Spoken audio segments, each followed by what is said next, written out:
Bonsoir à tous et bienvenue à ce nouveau numéro de controverse spéciale élection présidentielle. On l'appelle l'homme des sales besognes, l'homme qui avait parlé de terrorisme résiduel, le commis de l'État par excellence, 10 ans et demi Premier ministre en 3 périodes distinctes. 1 an et demi après avoir quitté la primature et 14 mois après avoir claqué la porte au RND, il revient sur le devant de la scène. Ahmadou Yahya, bonsoir. Bonsoir Monsieur Drané et également bonsoir à vos téléspectateurs qui nous observent. Et merci à la chaîne Zaïre TV de votre invitation. Alors, depuis jeudi, vous êtes ministre d'État, directeur de cabinet du président de la République. Après avoir été plusieurs fois Premier ministre, on a envie de se poser une question. Quel est le secret de votre longévité politique? Ça, le secret, hein, je sais une chose. Et je l'ai dit en 98. L'Algérie m'a tout donné. Et je n'ai que des factures à lui régler. Alors, quand le pays a besoin de moi, quand des compagnons tels que Monsieur le Président Abdelaziz Bouteflika, avec lequel je travaille depuis plus de 10 ans maintenant, estime qu'il a besoin de mes services, je suis tout à fait disponible. Quand le pays a besoin de vous, ou quand le Président de la République a besoin de vous? Actuellement, les deux vont ensemble. Alors, vous êtes le pays, c'est l'Algérie, le président, c'est Bouteflika. Vous êtes membre du staff électoral du candidat Abdelaziz Bouteflika, vous le soutenez officiellement, vous allez même animer, aussi co-animer la campagne électorale. Est-ce que ce n'est pas en contradiction, Ahmadou Yahya, avec votre poste de directeur de cabinet du président de la République, puisque M. Sellal, lui, a démissionné pour se consacrer à cette campagne? M. Sellal dirigeait l'exécutif, ce qui est une chose différente. On ne peut pas être chef d'un gouvernement de tous les Algériens et directeur de campagne d'un président, d'un candidat, actuel président. Je crois que, d'abord pour, comment vous dire, simplifier les choses, le staff de la présidence est un staff qui est autour d'un homme. Tout à fait. Le prochain président, si c'est M. Bouteflika, il reconduira son staff, il nommera qui il voudra. Ou, si c'est un autre, définitivement, c'est de A à Z que ça changera. Mais surtout, je viens à quelque chose de plus profond à mes yeux. Dans notre pays, c'est vrai que la démocratie pluraliste est quelque chose de nouveau. Mais si l'on regarde ailleurs dans le monde, est-ce que je prendrais une vieille démocratie que nous connaissons bien parce que, bon, on a partagé un moment de notre histoire, c'était notre colonisation, bien sûr. Les responsables du gouvernement, même le ministre de l'Intérieur, qui chez eux organise les élections en tant qu'administration, sont en train de faire campagne. Et on trouve tout cela tout à fait normal. Donc, il est vrai que chez nous, nous devons multiplier les gages pour dissiper les doutes. Mais c'est aussi une question de temps.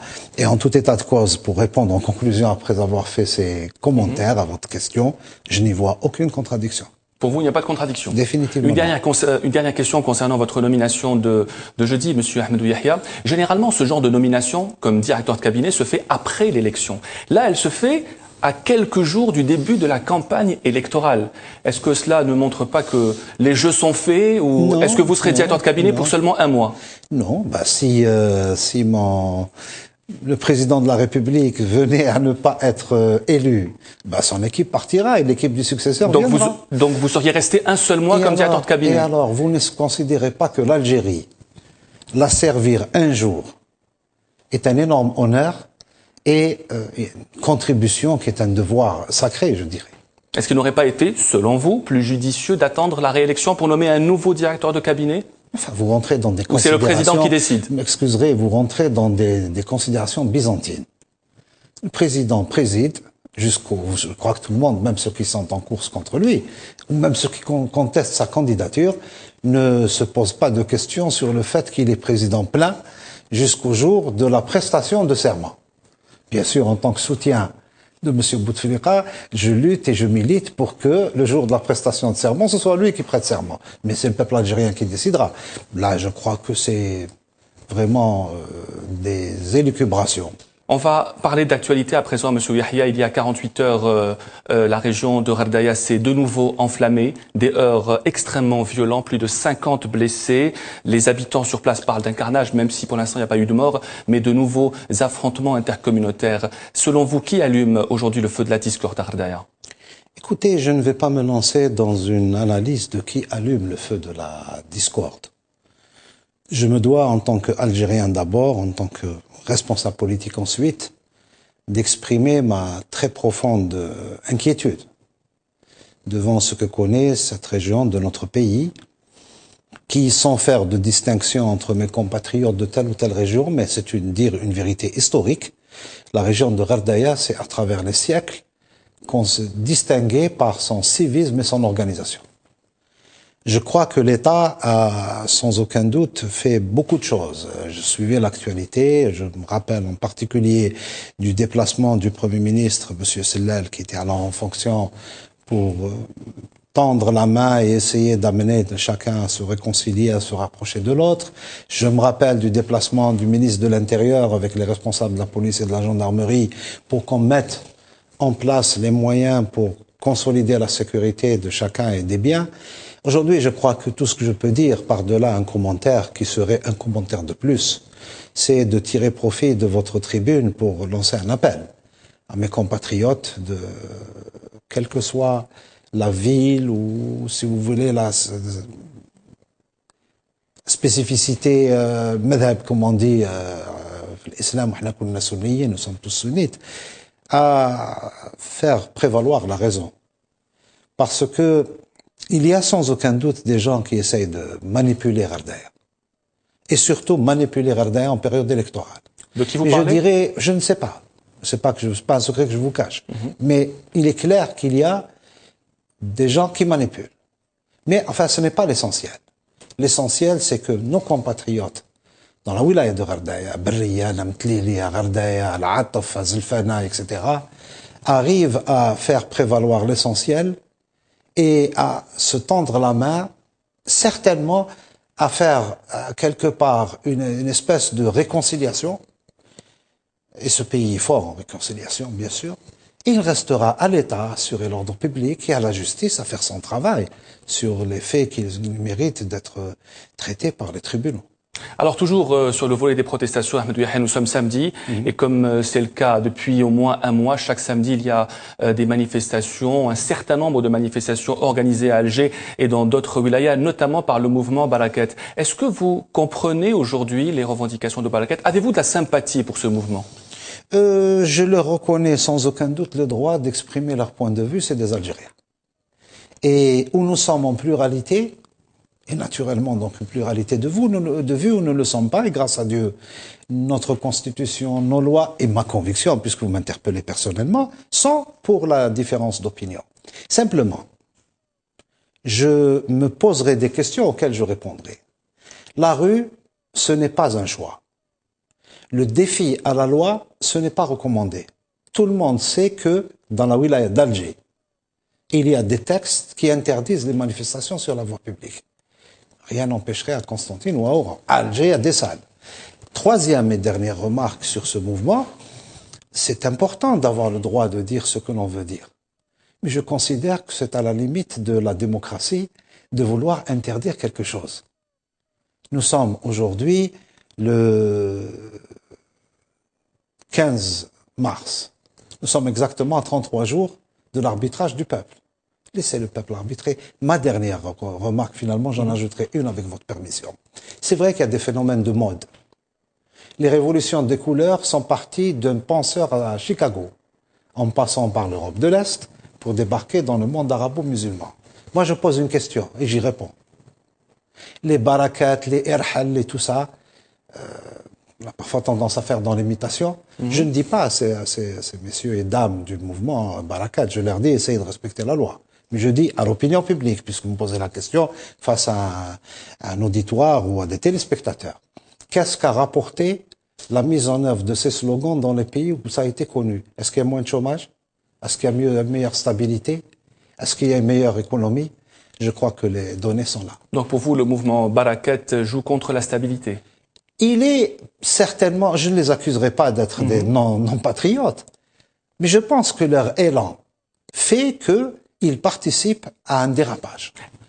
Permettez-moi, parce que vous m'avez reposé la question sur le sujet, de vous dire une chose. Une vieille démocratie, la France, a connu comme ça en 68 un phénomène qui étaient comme ça également, qui partaient d'un continent à un autre. Ça avait commencé aux États-Unis, puis ça a débarqué en Europe, en France, en Allemagne, mai 68.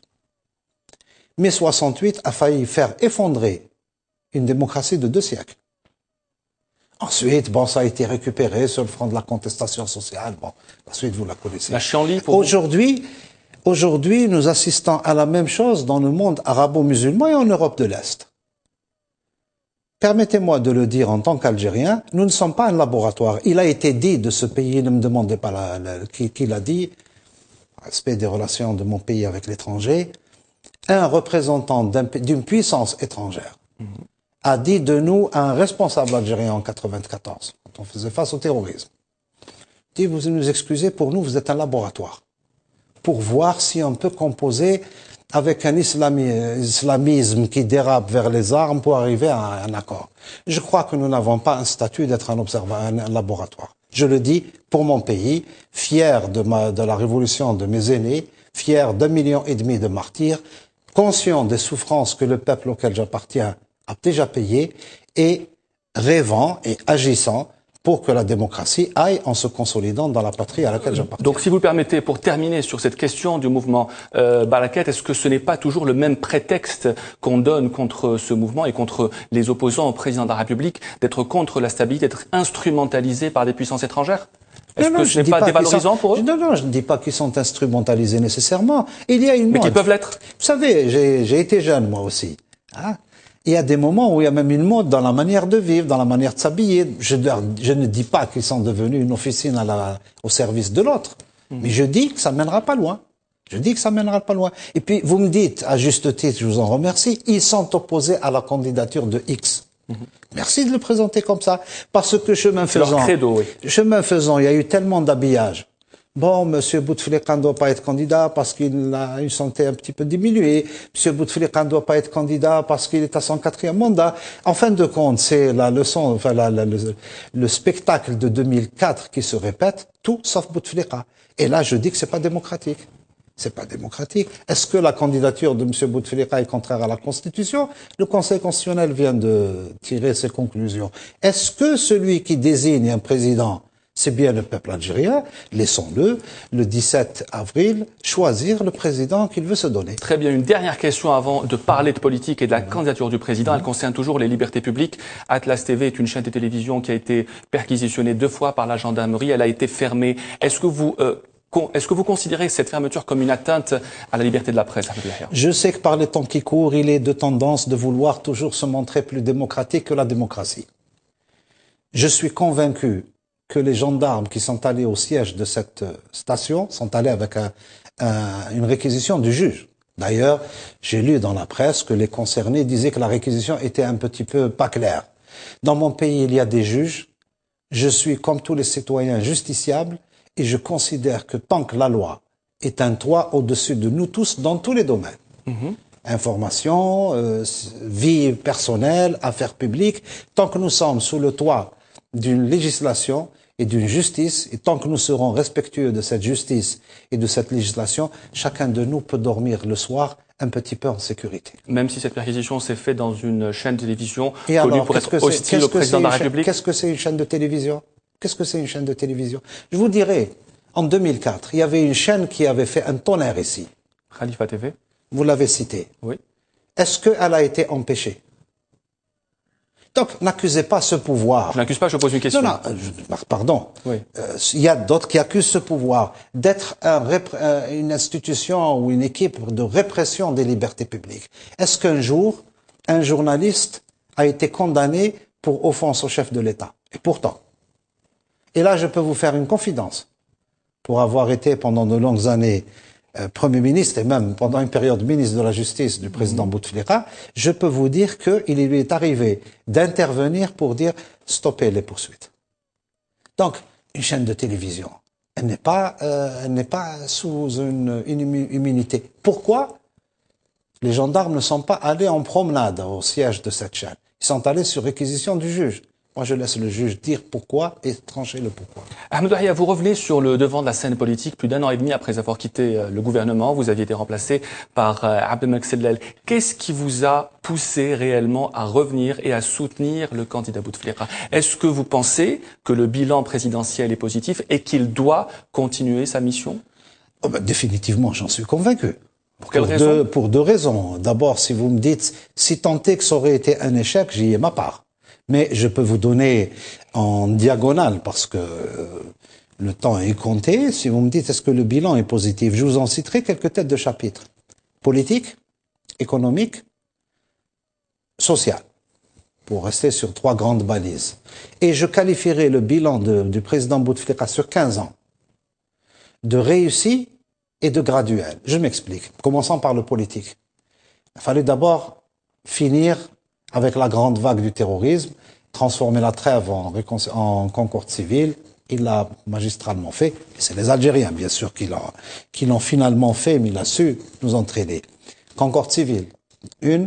Réconciliation nationale, 2. Bon, aujourd'hui, nous combattons du terrorisme. Il en reste quelques-uns. Mais il est toujours résiduel, le terrorisme? Il était déjà résiduel, il l'est davantage aujourd'hui. Vous m'offrez peut-être une parenthèse. Je souhaite que vous reveniez plus tard sur la question du terrorisme pour ne pas rompre le raisonnement. Et une fois la paix, comme on dit, rétablie et la réconciliation faite, le chantier des réformes politiques a été ouvert. Bon, justement, ceux qui disent que la période Bouteflika a été une période de glacification, je crois qu'ils regardent ailleurs qu'en Algérie, que ce soit en matière d'information, que ce soit en matière de partis politiques, etc. Enfin, chacun sait de quoi je parle. Le dernier chantier qui a été ouvert, c'est la révision de la Constitution. Donc ça, si je parle du bilan politique. Si je parle du bilan économique, je commencerai par dire à mes compatriotes et à vous, chers amis, que Bouteflika, vous savez que je suis boumedieniste. Oui. Tout le monde le sait. Donc ce n'est pas parler du passé pour le critiquer. Si Boumediene, quand il est mort, il a laissé à l'Algérie une dette de 10-12 milliards de dollars parce qu'il y avait les efforts de développement, il y avait le début des menaces à nos frontières, il fallait armer l'AMP.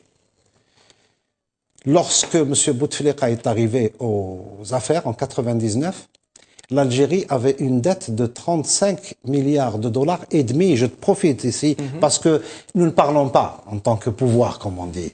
Il y avait la dette connue, il y avait 4 milliards et demi de dette, 4 milliards et demi de dollars de dette avec la Russie. La vieille dette essentiellement militaire. Donc 35 milliards et demi de dollars. Aujourd'hui, notre pays a une dette de 3,3 milliards de dollars, dont 400 millions à peu près de dette publique. Parce qu'il y a deux décisions. De rembourser la dette par anticipation et d'interdire à tous les Algériens, privés, publics, administration, économie, d'emprunter et d'aller profiter de nos réserves. Maintenant, si je parle du développement économique, bien sûr, il a fallu commencer avec la DEJ, si vous me permettez l'expression. Petit programme PSRE, comme on l'appelle, programme spécial de relance économique, ensuite deux programmes quinquennaux géants. Donc, c'était booster la dépense publique pour refaire la base infrastructurelle, rattraper les retards sociaux, économiques, les écoles, les hôpitaux, etc. On est passé à un autre temps qui est le temps actuel et qui annonce le prochain. L'autre temps, parce qu'on a récupéré notre souveraineté financière et notre indépendance financière. On a pu se permettre tout ce qu'on a voulu chez nous dans l'intérêt de notre pays. Mais en parlant de réforme, M. Yahia, est-ce que le président de la République n'a pas profité de la conjoncture économique avec l'augmentation des prix du baril? Bien sûr. Laissez-moi terminer, ensuite je reviendrai sur le baril. Et j'y arriverai, chemin faisant, au baril.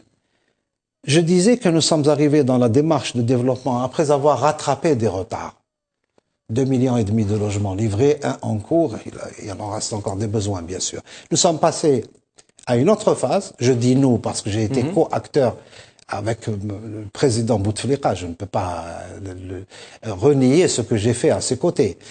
Aujourd'hui, c'est le soutien à la relance économique, c'est-à-dire l'appareil économique. L'agriculture a bénéficié de programmes extraordinaires. On arrive à la partie entreprise. Souvent on dit, ici, la bureaucratie est lourde, etc. C'est vrai. Mais on oublie de dire qu'en Algérie, celui qui veut entreprendre va prendre du crédit à 3,5%. Parce qu'il est bonifié par l'État. Il prend des terrains à des taux très, très bonifiés, et j'en passe. Mais est-ce que tous les Algériens ont accès à ces avantages, M. Yahia? Beaucoup d'Algériens se plaignent de ne pas avoir tous accès à ces avantages et à ces crédits bonifiés. Vous savez, dans notre pays, on a un défaut. Ce n'est pas le pouvoir toujours, c'est toute la colonne. Je vais vous prendre sous l'angle de la boutade, mais une boutade réelle. Est-ce que tout le monde sait les avantages dont il peut bénéficier en voyageant avec notre compagnie nationale aérienne? Voyage famille, voyage...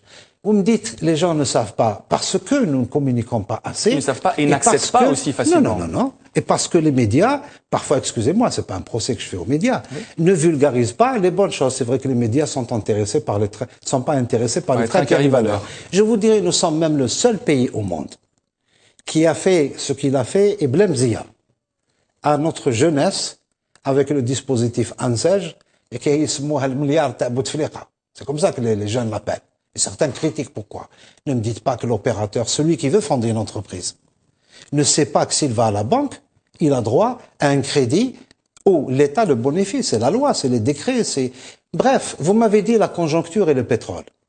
La conjoncture et le pétrole, nous parlons souvent de stabilité dans ce pays. Il y a la stabilité politique. Il y a aussi la stabilité économique. Grâce à la démarche qui a été mise en œuvre, non seulement la dette a été payée, et nous avons 194 milliards de dollars de réserves. Nous avons 7000 milliards de dinars de réserves dans le fonds de régulation. Pourquoi c'est important? D'abord, nous sommes dépendants des hydrocarbures, chacun le sait. Nous sommes dans un monde encore très incertain. La crise économique mondiale n'est pas terminée. Alors imaginez pour un pays qui vit, admettons-le bien sûr, pour une bonne part de fiscalité de pétrole et de fiscalité pétrolière. Je l'ai dit à une époque à la tribune de l'Assemblée nationale, mais s'il y a une sérieuse crise au niveau mondial et un effondrement des prix du pétrole, en tout cas nous pouvons voir venir pour 3 ans ou 4 ans. S'il y a une sérieuse crise dans les prix du pétrole, et j'ai eu à gérer la période infernale, le gouvernement ne sera pas obligé d'arrêter les programmes de développement ou d'arrêter de payer les salaires des fonctionnaires. Monsieur Yahya, en 1999, l'économie algérienne était dépendante des hydrocarbures à 98%. Oui. 15 ans plus tard, ça n'a pas changé. Est-ce que ce n'est pas un échec économique? Non. C'est une question. Non, ça c'est un jeu de qui? Des analystes. Les analystes peuvent faire dire aux chiffres ce qu'ils veulent. Laissez-moi rectifier un peu les choses. Ces chiffres sont réels. Non, pardon. Premièrement, les hydrocarbures représentent 40% du produit intérieur brut algérien. C'est-à-dire que dans l'économie nationale, il y a 60% qui sont autre chose que les hydrocarbures. Deuxièmement, dans nos recettes extérieures, les hydrocarbures représentent 98% de nos devises. Pourquoi? Ce n'est pas que nous ne produisons pas. Nous avons encore à gagner la bataille de la productivité et de la qualité. Pourquoi ça n'a pas été fait en 15 ans, monsieur Ça n'a pas été fait en 15 ans, c'est notre responsabilité collective. Dans celle du président de la République? Est-ce que c'est le président de la République qui est comptable si nos importations ont atteint 55 milliards de dollars? Est-ce que c'est le président de la République qui est comptable si, malgré toute la production agricole de fruits, nous importons des pommes et des bananes, des pommes et des oranges, parce qu'à la limite, la banane et le kiwi, ceux qui veulent le manger ne pourront pas le produire en Algérie. Vous avez aussi parlé nous les importons de l'étranger. Ça, il faudra que dans ce rassemblement, et là également, vous me parlez du président Bouteflika, échec ou réussite, le président Bouteflika et son équipe. Il y a eu 2 pactes nationaux économiques et sociaux. Le deuxième vient d'être signé. Il faudra que tout le monde se donne la main. Opérateurs, nous sortirons de la culture du conteneur, parce que ça ne mènera pas loin, y compris pour l'opérateur. Nous travailleurs, parce que si l'entreprise n'arrive pas à aller de l'avant dans la compétitivité, vous savez, l'entreprise publique a bénéficié ces 4 dernières années de 1700 milliards de dinars d'investissement. Et pas pour rembourser la dette, pour améliorer sa technologie, et de 1000 milliards de dinars de marché public en gré à gré. Il reste maintenant à ce que le travailleur, qui est partie prenante au pacte, lui aussi se mobilise, que l'État allège ses bureaucraties, parce qu'il y en a quand même des lacunes, et que les opérateurs se mobilisent. En parlant d'économie, lorsque vous étiez chef du gouvernement, vous avez dit qu'il y avait des barons de l'économie aujourd'hui en Algérie. En 2014, est-ce que ces barons existent encore, Ahmadou Yahya? Nous sommes en campagne. Vous ne pourrez pas encore parler. Vous parlerez... Je ne répondrai pas à cette question. Sur l'existence ou non des barons d'économie. L'existence des barons, là également, bon, je vais vous répondre. Oui. Il est tout à fait normal qu'une mutation économique s'accompagne de bouleversements. Oui. Il est tout à fait normal qu'il revient à l'État de participer à l'assainissement de la scène économique. La loi l'a largement fait. Il est tout à fait normal aussi que la collectivité, et là vous me parlez de choses qui concernent le monde économique, il est tout à fait important que la communauté d'affaires, c'est-à-dire le monde des affaires, le monde de l'entreprise, se mettent coude à coude. Je vais vous expliquer qu'est-ce que je veux dire par là. Si vous investissez 3,5 de taux d'intérêt. D'accord? Un terrain très léger. Mais si il reste encore des gens qui font de l'importation par le contournement, comme ça se dit dans notre langage populaire, ishirutreq. Il n'y a ni douane payée parce qu'on passe par quelque part, ni travailleurs déclarés, ni sécurité sociale payée, ni impôts payés. Vous ramènerez ici les meilleurs hommes d'affaires américains, ils ne réussiront pas. Ils ne réussiront pas. Donc cette lutte, c'est une lutte de texte, c'est une lutte de pouvoir public, c'est une lutte de communauté. Au Japon, il fut un temps, je sors un petit peu, c'est pas pour faire une digression, mais c'est une image. Vous savez, le patriotisme économique des Japonais. Je parle pas de leur compétitivité, tout le monde la connaît. Les Américains, bon, bien sûr, c'est des économies libres, toutes les deux. La voiture japonaise a envahi les États-Unis d'Amérique dans le début des années 80. Et les Américains disaient, mais on n'arrive pas à vendre chez vous, qu'est-ce que vous nous faites? Ils disent, non, mais allez-y, vendez. Le Japonais avait une certaine culture, comme quand il fait grève, il met un bandeau. Enfin, ce que je veux dire par là, le pouvoir a besoin de faire des choses, il est en train de les faire. De rassembler les Algériens, de les emmener d'étape à étape vers des sauts qualitatifs meilleurs. Mais il faut aussi que nous allions tous ensemble. Il faut l'unanimité, Ahmed Yahya? Non, non, pas l'unanimité. La conjonction d'intérêts. Nous avons droit à toutes les opinions. Nous avons droit à tous les choix politiques. Nous avons droit à tous les partis. Nous avons un seul pays. Et permettez-moi de dire, si, mais nous tous, nous n'arrivons pas à tirer les leçons de choses. Regardons d'où on est venu. Dans les années 80 plus exactement, fin des années 80, début des années 90, quand il y a eu le désastre économique, quel a été le résultat de bouleversement quand je vous disais les réserves de change et le fonds de régulation des recettes, je sais de quoi je parle. Il y a eu une brutale chute. Le baril est passé en quelques semaines à $6. Qu'est-ce qui s'est passé? Celui qui était dans les affaires, parce qu'on était déjà ouvert, a retrouvé un taux d'intérêt à la banque à 15%. S'il avait un découvert, il le payait à 23%. Le simple citoyen qui gagnait sa croûte avec sa sueur s'est retrouvé sans entreprise parce qu'il y a eu la faillite. Le citoyen qui avait peut-être une retraite ou qui travaillait à son propre compte s'est endormi une nuit, laissant le litre de lait à 1,20 dinar. Il s'est réveillé le lendemain avec un litre de lait à 20 dinars. C'est ça, quand je parle de l'indépendance économique et de la souveraineté économique, combien c'est important le chemin que notre pays a fait et le stade qu'il a atteint, d'où il devra faire l'effort nécessaire. Et vous aurez l'occasion dans quelques jours de connaître le programme du candidat Bouteflika et donc qu'est-ce qu'il propose pour faire ce bond qualitatif qui s'inscrit dans une continuité, mais qui est une avancée supplémentaire. Monsieur Yahya, vous avez souvent parlé du bilan du président de la République et vous avez eu l'honnêteté de dire qu'il y a eu des points positifs et des points négatifs. Heureusement. Quels sont les points sur lesquels il y a eu le plus grand échec, selon vous? Non, il n'y a pas eu de grand échec. Échec? Écoutez, je n'ai jamais été Kim Il-sungiste, pour rester au niveau des humains, et je suis musulman, et donc croyant d'une religion dans laquelle il y a eu le dernier des prophètes, Mohammed sallallahu alayhi wa sallam. Nous ne déifions pas Bouteflika. Nous ne déifions pas sa période. Il n'y a pas de culte de la personnalité en Algérie? Définitivement non. Et ceux qui tentent de s'y livrer commettent une tragique erreur et sont en définitive pas des courtisans. C'est moins que des courtisans, si vous me permettez l'expression. Et grâce à Dieu, ça peut se trouver dans des individus. Mais vraiment, c'est pas la culture de l'Algérie. Pourquoi je dis ça? Vous me dites quels ont été les échecs. Les échecs, c'est le fait de ne pas avoir tout fait par rapport à ce qui a été souhaité. C'est pour ça qu'il faut un 4e mandat? Je ne dis pas que c'est pour ça qu'il faut un 4e mandat. Bien sûr, chaque œuvre doit se parachever. Mais la candidature de Bouteflika au 4e mandat est un sacrifice, je le redis encore avec vous. Je vais même m'expliquer pourquoi un sacrifice.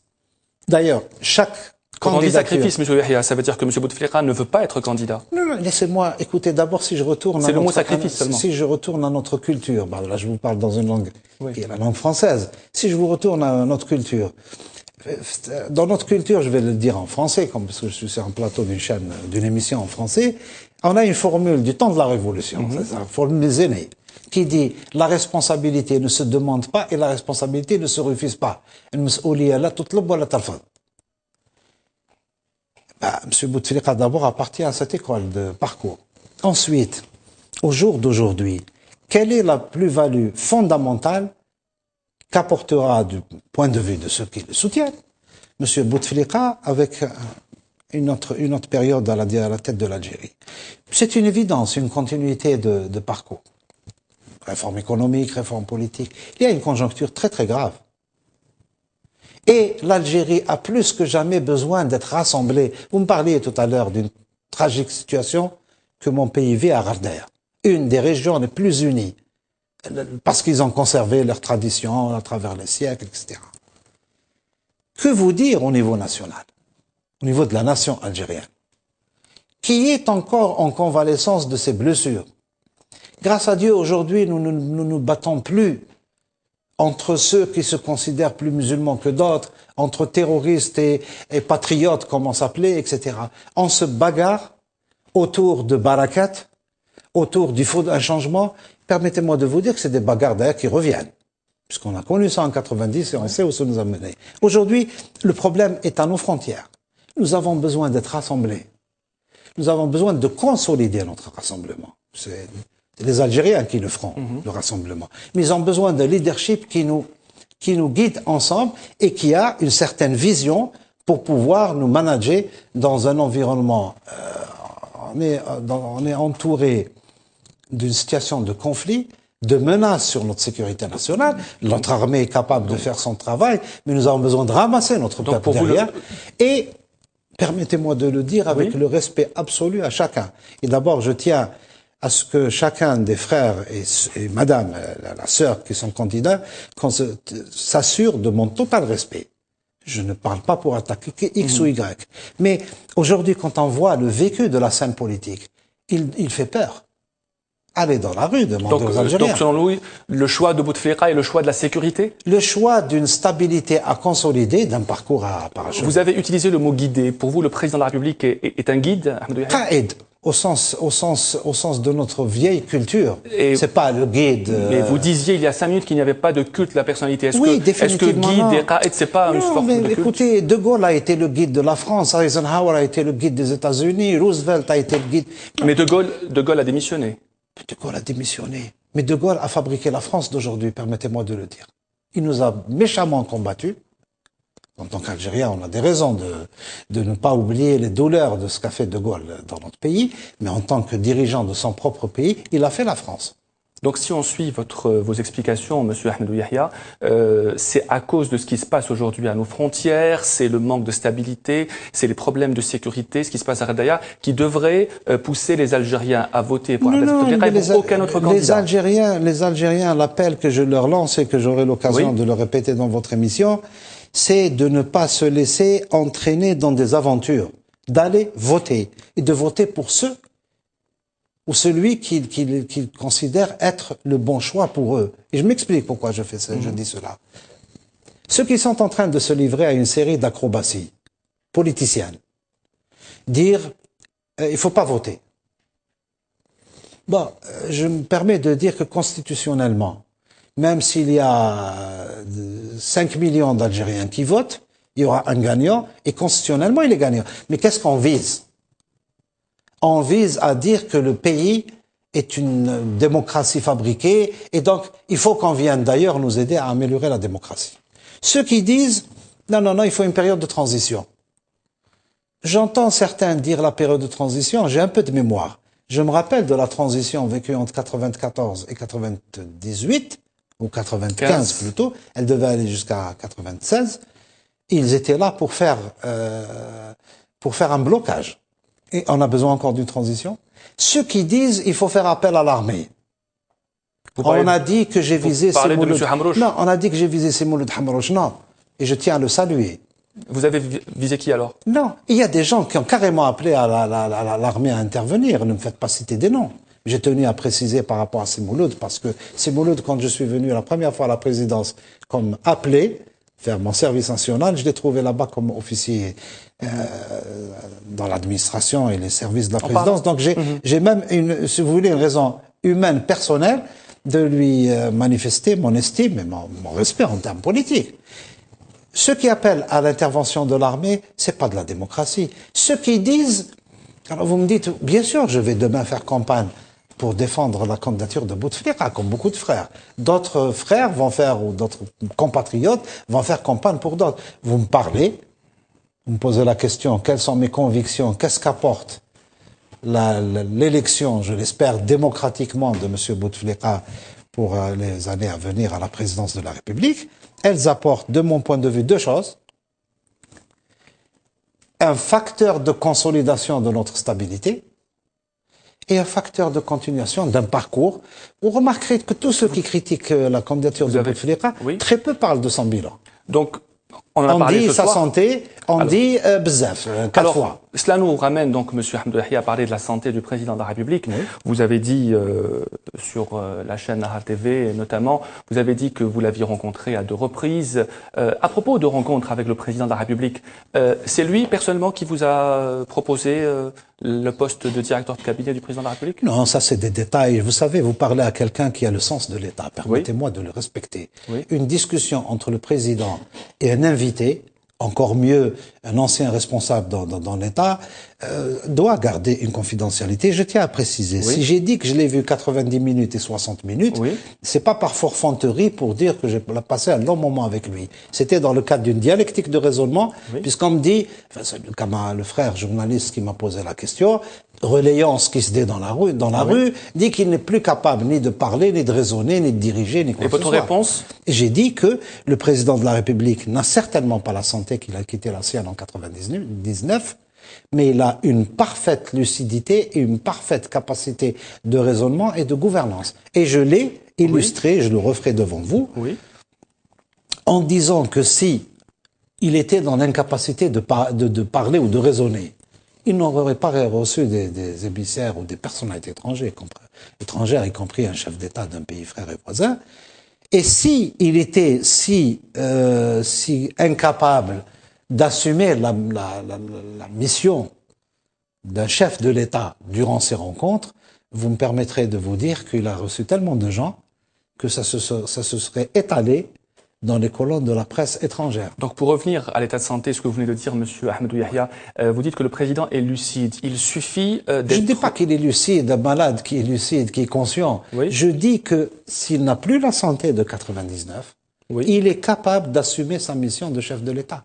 Si Abdelaziz Bouteflika est réélu le 18 avril prochain, est-ce qu'il pourra participer à des sommets étrangers? Est-ce qu'il pourra mener des négociations? Est-ce qu'il pourra quitter l'Algérie et participer à des rencontres internationales? Si c'est un sommet vital à l'étranger, la République algérienne a suffisamment de moyens pour transporter le président Bouteflika dans les meilleures conditions et pour qu'il assiste à une conférence à l'étranger dans des circonstances tout à fait acceptables. Donc vous confirmez qu'il pourra se déplacer, il pourra mener des négociations comme il a fait lorsqu'il était ministre des Affaires étrangères. La négociation, c'est la tête, comme on dit.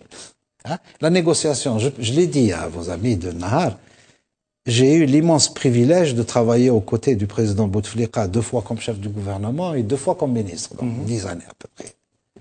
J'ai témoigné et je témoigne, parce que ça c'est une question de témoignage devant un public, un peuple algérien.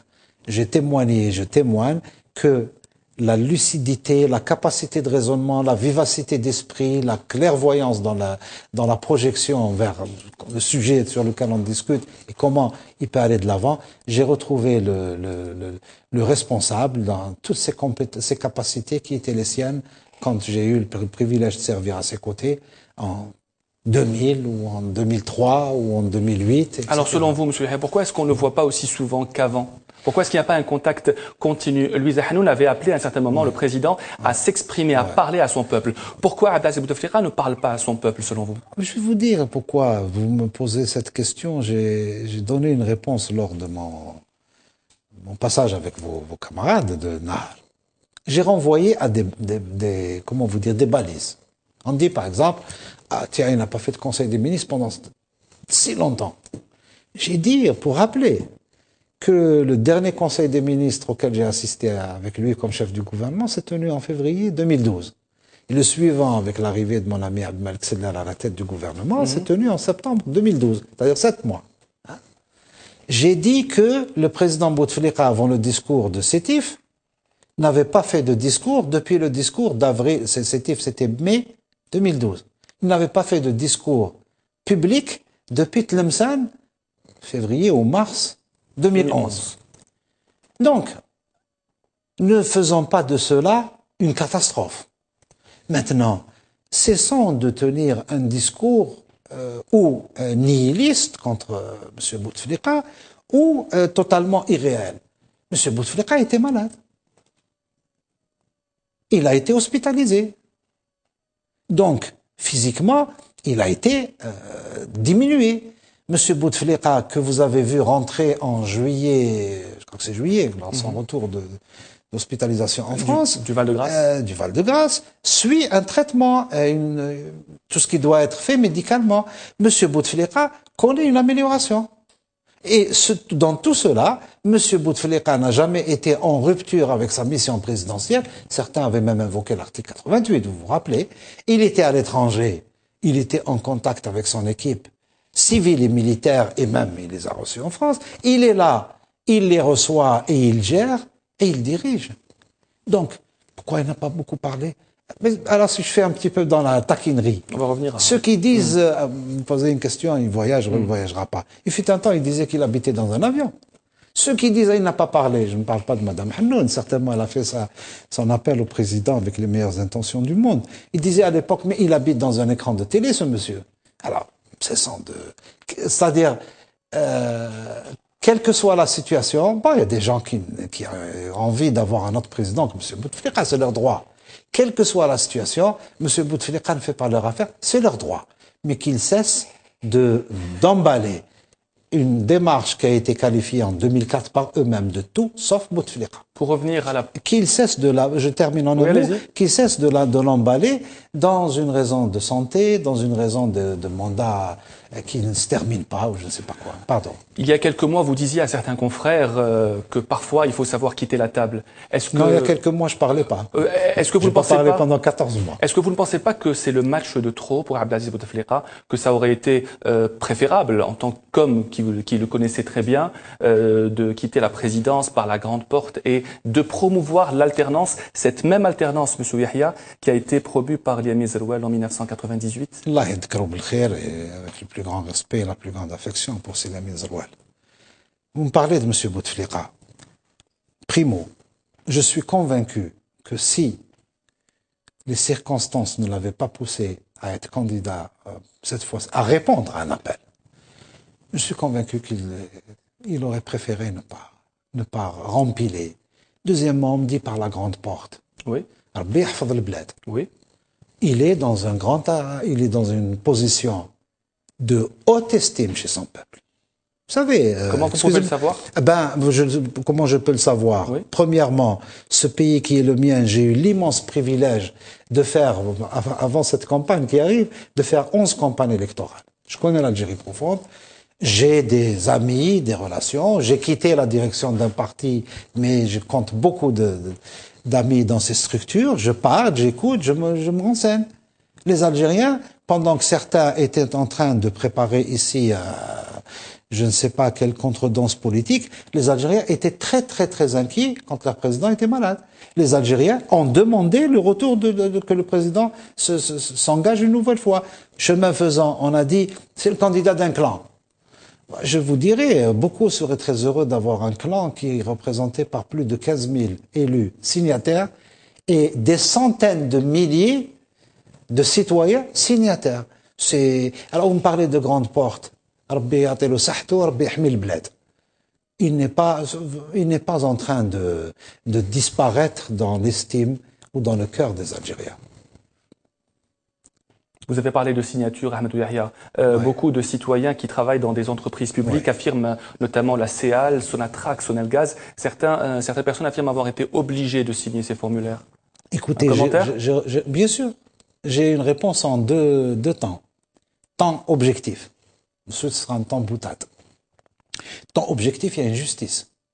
Temps objectif, dans la loi électorale, il y a une commission de supervision des élections qui est faite de magistrats, qui sanctionne pénalement, c'est-à-dire qui engage la poursuite. Oui. Je vous prie de me croire que si vous allez à la commission de supervision et qu'un conseiller, parce que le dernier gradé dans ces juges est conseiller, on lance contre vous une procédure auprès d'un tribunal, vous ne risquez pas d'échapper parce qu'en général, il sait quel dossier est présenté. Maintenant, la boutade. Il fut un temps, vous vous en souvenez peut-être pas, avant que toute cette technologie existe, où on disait, les agences de presse, on disait, selon des voyageurs, il s'est passé. Bon, je ne dis pas qu'il n'y a pas eu, sans aucun doute, quelques dérapages. Mais de là à ce qu'on vient de dire, à la Sonatrach, on a pris les 120 000 agents de la Sonatrach et on a utilisé, on les a fait signer. À la CEAL, je ne sais pas, peut-être il y a 2 000 ou 3 000 ou 10 000. Non. Donc, Ahmed Yahya, l'alternance, ce n'est pas pour cette année? Qu'est-ce que c'est l'alternance? Celle qui a été prônée par les musulmans en 98. L'alternance, c'est les urnes.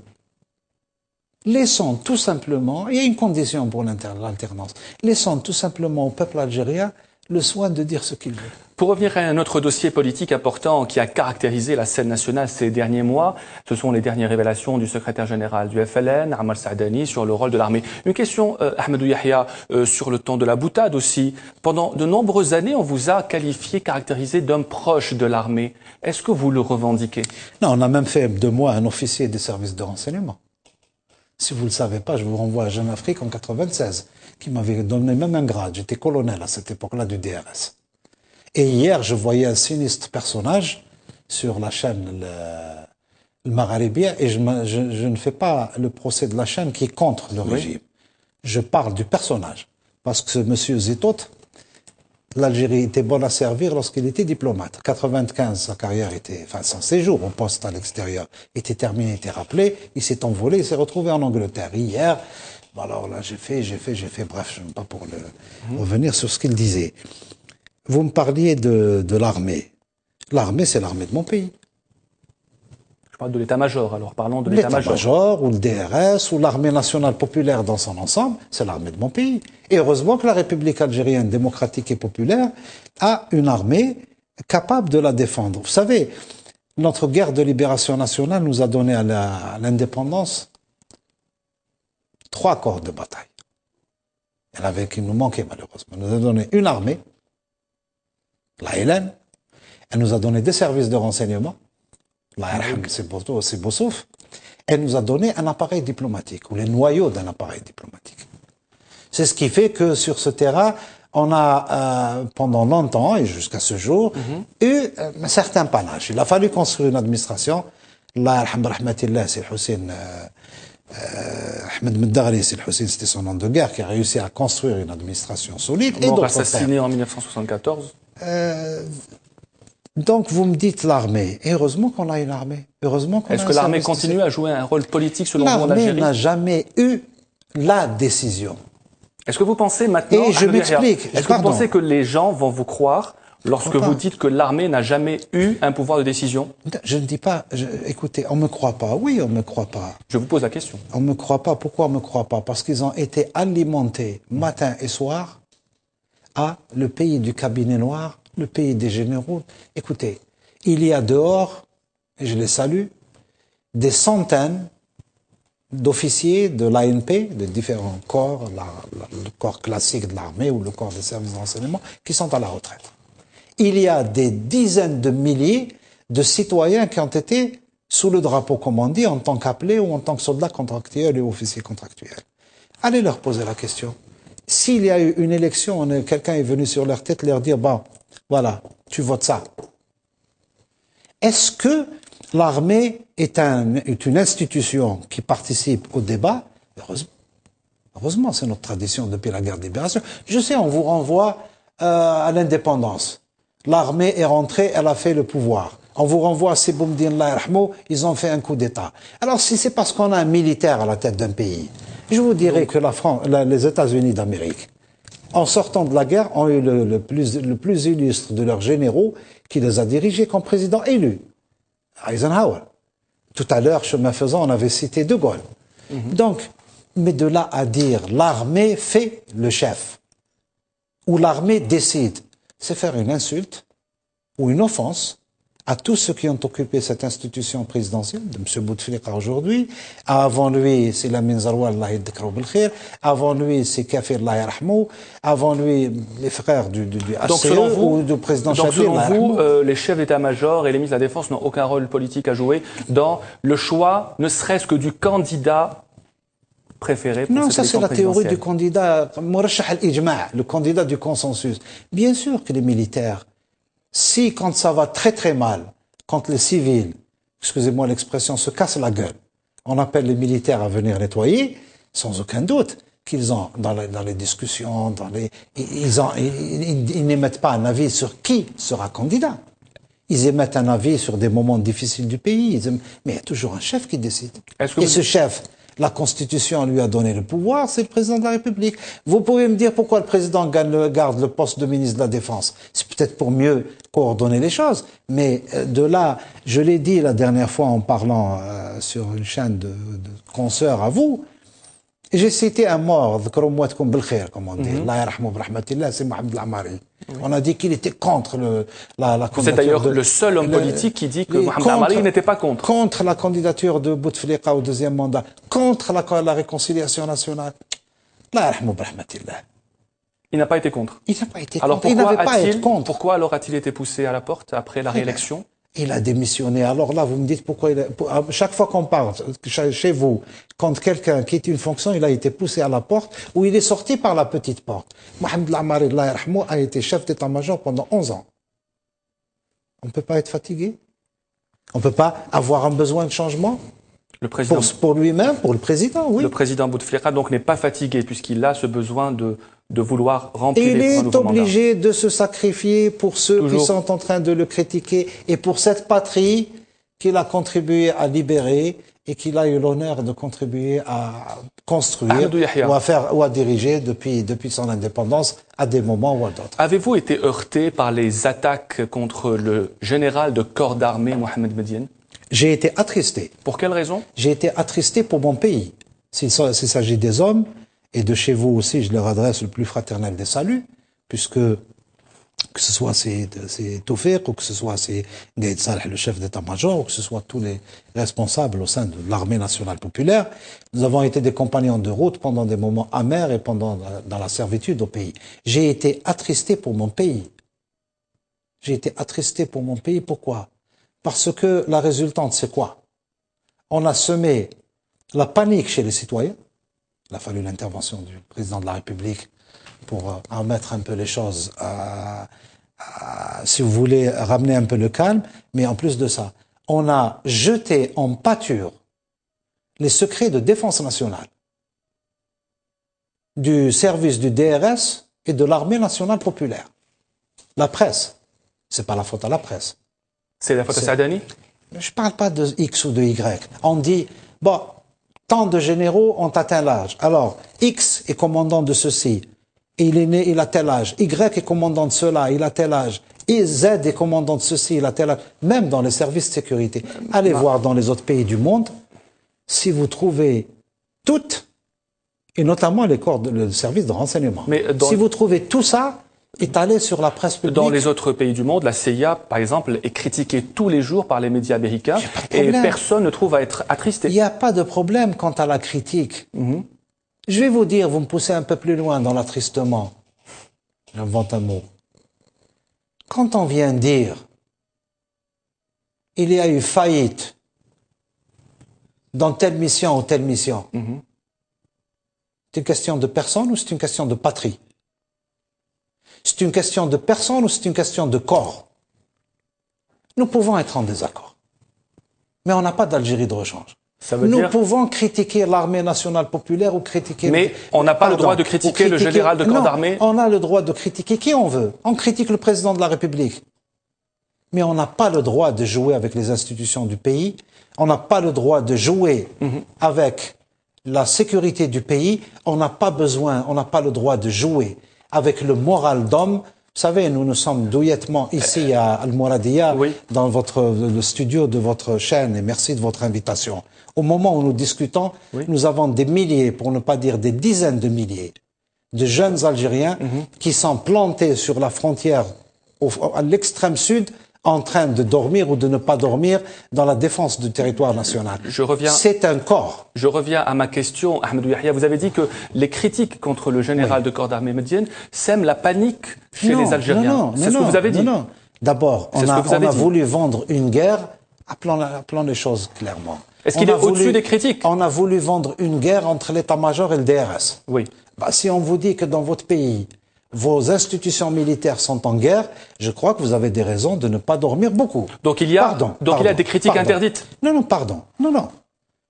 Ne me faites pas dire ce que je suis pas en train de dire. Je pose une question. Intelligent. Je vous pose la question. Vous me dites la critique. Oui. Moi, je vous dis, on a vendu une guerre entre deux institutions. Oui. Je pense que c'est pas ce qu'il y a de mieux pour les Algériens. Deuxièmement, vous me parlez de critique. Tawfiq a été critiqué de longues années.